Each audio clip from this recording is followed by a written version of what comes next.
ধৈর্য এটা যেন সময়ের সঙ্গে এক অদৃশ্য বোঝাপড়া। যখন আশেপাশের সবাই ছুটছে, হইচই করছে, তখন ধৈর্য শেখায় থেমে থাকতে, নিজের ভেতরের কোলাহলকে শান্ত করতে।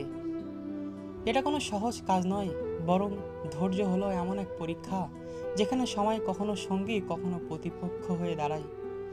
অনেক সময় মনে হয় ধৈর্য মনে চুপ করে সহ্য করা, কিন্তু আসলে ধৈর্য হলো সক্রিয় এক শক্তি। এটা কোনো নিস্তেজ অপেক্ষা নয়, বরং এটা হলো বিশ্বাস নিয়ে এগিয়ে চলার মানসিকতা।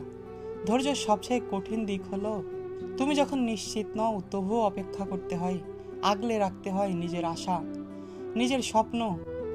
এই অপেক্ষার মাঝে মানুষ নিজেকে খুঁজে পায়, নিজের ভিতরটা তৈরি করে।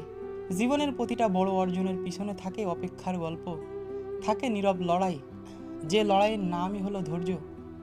ধৈর্য মানে নিজেকে বোঝানো সব কিছু এখন চাই না, তবে যখন আসবে ঠিকঠাকভাবে আসুক।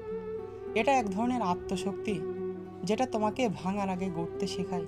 তাই ধৈর্য হারাবেন না কখনো। এই পরীক্ষাটা কঠিন, কিন্তু এর শেষটা অনেক সুন্দর এবং ভালো হয়।